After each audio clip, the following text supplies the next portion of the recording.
ఆయన యొక్క మరణము, ఆయన యొక్క జీవిత విధానం అంతా కూడా మనం చూసినట్లయితే ప్రియులారా, ఎంతో శ్రద్ధతో మానవుని పట్ల ప్రేమతో ఆయన భూమి మీదకి వచ్చినట్లుగా చూస్తున్నాం. ఈ రోజు ఆయనను ఆశ్రయించడానికి అందరినీ పిలుస్తున్నాడు. ఇంకెవరైనా ఇక్కడ యేసయ్య ఎవరో తెలుసుకోలేకున్నట్లయితే ఈ దినము మంచి అవకాశం మీకు. ఎందుకంటే ఆయన ఉన్నతమైన దేవుడు, నిత్యుడగు తండ్రి.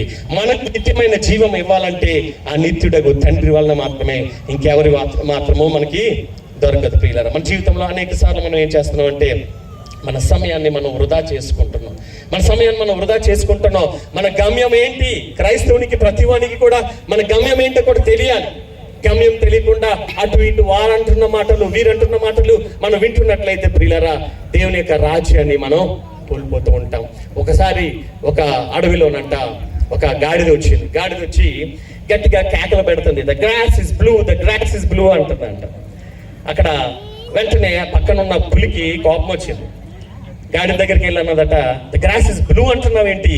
The grass is a colour? Green.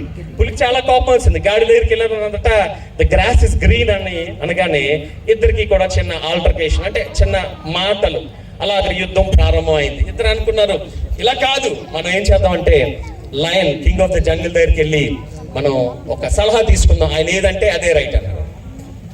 ఇద్దరు వెళ్ళినప్పుడు ఆ గాడిద సంతోషంతో సింహం దగ్గరికి వచ్చేసింది. అంటుంది, అయ్యారు మరి గ్రాస్ బ్లూవే కదా అన్నదట.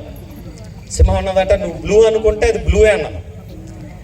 అనగానే చూడండి, ఇది ఒక పులి చూసారా, ఇదేమో గ్రీన్ అంటుంది, నన్ను చాలా ఇబ్బంది పెడుతుంది, దీన్ని ఎలాగైనా శిక్షించండి అన్నాడు. సింహం అన్నదంట, సరే పులికి మనం ఏం చేద్దామంటే శిక్ష విధిద్దాం, శుభ్రంగా 4 బాధండి అన్నదట ఆయన దగ్గర చుట్టుపక్కల వాళ్ళు. ఈ పులికి ఏమాత్రం కూడా అర్థం అవ్వట్లేదు, ఏంటి పరిస్థితి, గ్రాస్ గ్రీనే కదా, సింహం ఏంటి ఎలాగ అంటుంది అనేసి ప్రైవేట్ గా ఉన్నప్పుడు సింహం దగ్గరికి వెళ్ళి అడిగిందంట, అయ్యా రాజు కదా, నాకు ఒక మాట చెప్పు, గ్రాస్ గ్రీనే కదా అన్న. సింహం ఒక మాట అన్నదట, నీకు తెలుసా గడ్డి గ్రీన్ గా ఉంటదని? అవును నాకు తెలుసు. చూసావా ఎప్పుడైనా?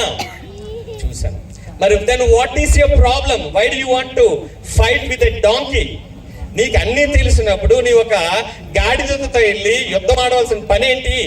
నువ్వేం చేస్తున్నావు అంటే నీ సమయాన్ని వృధా చేసుకుంటున్నావు. నువ్వు ఎంతో తెలివైన దానివి, నువ్వేం చేస్తున్నావు అంటే నీ సమయాన్ని వృధా చేసుకుంటున్నావు.